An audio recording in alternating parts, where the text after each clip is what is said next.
It is 0717, 28th of January, 2026.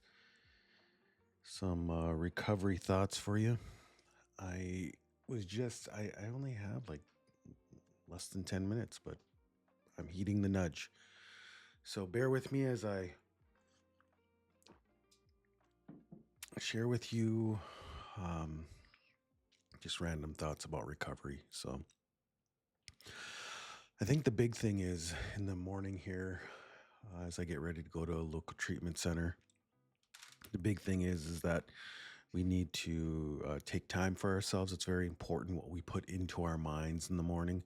And so I don't take in any news. I used to do that, uh, but there's a time for that, especially I'm not taking that energy into my time at the treatment center. I don't want to be negative or cynical because of what's in the news, but I'm not blind. I just make sure that I am the curator of that and when that happens. So it'll happen later this afternoon sometime.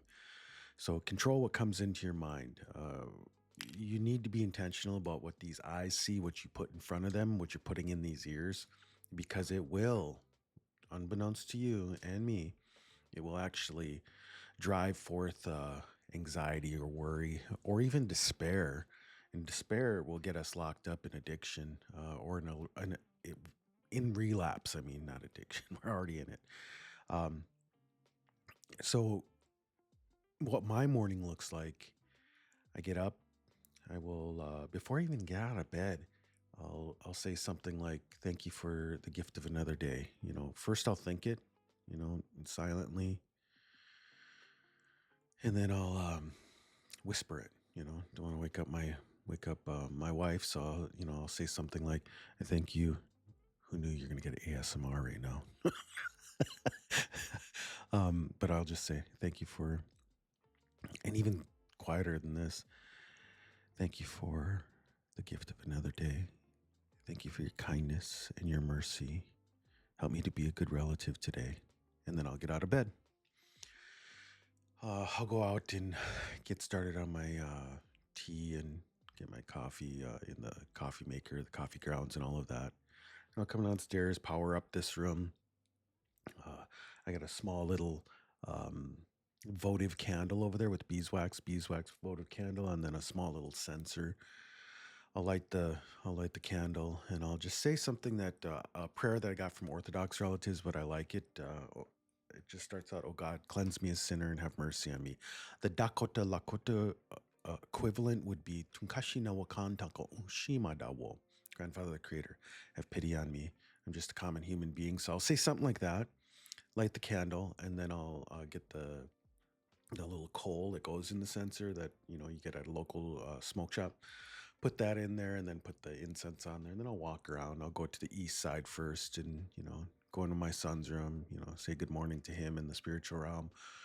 Go to the east, say to the east, and then I'll make the sign of a cross to the east. um, Hero creation, the creator, our God is one. Holy God, holy mighty, holy immortal. And then I'll go to the south, do the same thing. West, same thing.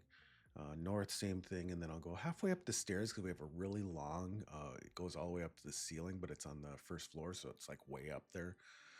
So I'll say the same thing to that direction, and then I'll come down to the bottom of the stairs because we're in the basement, and then I will touch the floor, the basement floor, to symbolize that I'm touching Mother Earth, and then the seventh direction. So I'll say that same thing within me. So here, but I'll switch it up. I'll say I like the Shema from the Hebrew relatives, and so I'll say, "Hear, O Israel, hear, O people of God," is basically, if I put it in layman's terms, it's hear, hear, O person of God.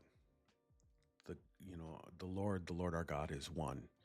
Come in here, and I'll put the sensor down, and I'll sit down at the computer, and then I'll fire up. I love listening to the Orthodox chanting of morning prayer, so I'll listen to that. And then I'll open up my email after that and read good news.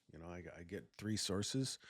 Nice news, good news, and the optimist daily. And you might think you're burying your head. No, I'm not. I'm getting good things in. I just got done saying.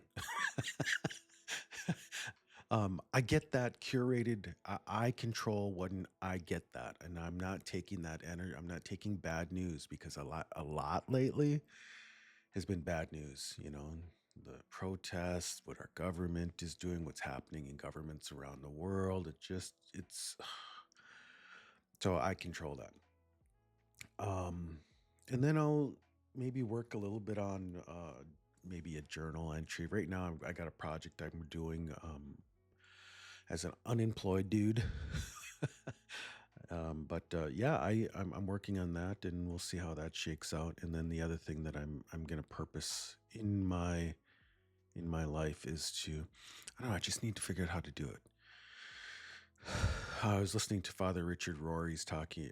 The talk is called. Let me see if I can pull it up. The talk is called. Oh, I closed it out. I think it's called Falling Up, and I don't remember exactly when it was put out there, but it's called Falling Up, and he says something profound in there that's going to help me drive maybe a small project. But he says that there are those of you that are in your second half of life, and you need to.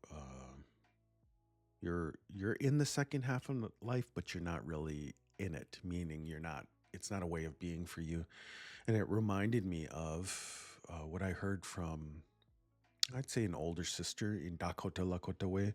She said, excuse me, sorry, coffee is starting to cycle. The reason why I have a spoon in here is I put coconut oil in there along with a little bit of cream. So, but when COVID hit, this older sister, in Dakota Lakota way, you go through the relationship. Even though there is no blood relation, you still go through the relationship. And so she would be an older sister. And she says, the elders are saying that COVID has taken a lot from us. And so, us, my generation, and I think she's an older generation X, she said, we need to stand up. The elders are saying they're going to need us. The people are going to need us sooner than we maybe were preparing for, because whether you like it or not, in Dakota Lakota way, you're going to be an elder, you know. So you might as well start working on being, good, obeying kinship rules, being a good relative. That Dakota Lakota Ocheti Shakoi um, ethos, that Elakara Deloria, one of our most respected ethnographers. So you can find a lot of her stuff. Elakara Deloria, go search it out. It's good stuff. So usually, my good friend, let me give him credit for turning to getting me to think about this book and read this book. But my good friend Dakota Goodhouse said, you should, I'm reading this book, and so I was intrigued by what he was sharing. So I went out and got it. It's called The Red Road and Other Dakota Narratives by Minio. And I can't remember. Good Voice? No, it's over there. Anyways, but I think I got the title right. But these two relatives are talking about, like, when you get into that second half of life, which I just did around 50, when you get to that 50 winters mark, the next 7 years is preparation. And so this is all applicable to sobriety, by the way, because we need to get back into relationships. Like Johan Hari says, he says the opposite of addiction isn't sobriety.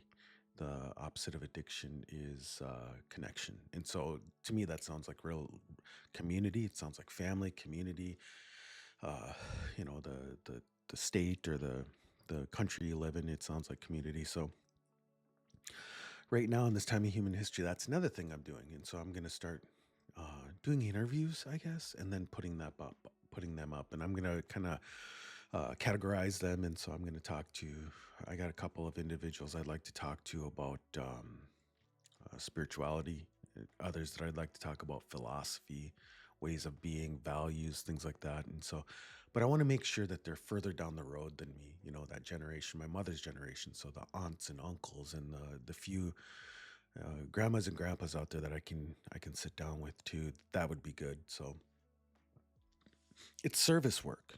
And so that's what I'm sharing with you. Get the good stuff in. That's it. It's all connected. I said yesterday at a treatment program, I said the creator is always talking, and I can see some of your heads go like this, and so I said I'll explain that. What I mean by and how I've experienced it is that the creator is he's always talking, and it was confirmed yesterday before right after that meeting. An older sister in the faith, and she's Cree from Canada, said the same thing. You know that we Indians know up there they I think the term that's used probably the most is First Nations, and so we know that the Creator is always talking, and if we're observant, we'll pick up on it. I love that because I was brought up in a denomination that kind of it said things like the creation declares the goodness of God, but they never went deeper than that. Creation declares the goodness of God, but if anything, they were really proactive and talked down things like like the like if you saw an eagle or something, to us that's the messenger of good, but no, that doesn't mean anything. That's paganism, and it's just like settle down. My goodness, open the book of Job and find out what it says in there. In the book of Job, it says, or it reads that the eagle does not mount up but except at the command of the Lord. So the Lord sending the eagle out. No flight is, it's just like so. You just take the note. If you can learn from my being around people that are extra brand new and bougie, just take the note. You're not gonna totally cut them off, but you just now you know. So those are the random thoughts that I have this morning. If anything, we're all preparing for to be a better relative, and so that's what I have for you this morning. Get the good stuff in. Just know that today is all you have to worry about, and there will be a lot of wonder and awe in it. And take life on life's terms. The AAs are right, in Dakota, Lakota way, the grandmas would say, whatever's going to happen is going to happen. Always bothered me, but there's tremendous truth there. I'm going to close this down and make these short and sweet. And thank you for listening. I hope your day goes well. I hope that you get the good stuff in first, and that try to work your best and your hardest at being a good relative. That is the energy that is needed now in this time of human history. Is all of us sending out energy within our circles of being a good relative to our families, to our friends, to our communities, to the city we live in, the neighborhoods, all of that. Concentric circles. Anyways, see ya.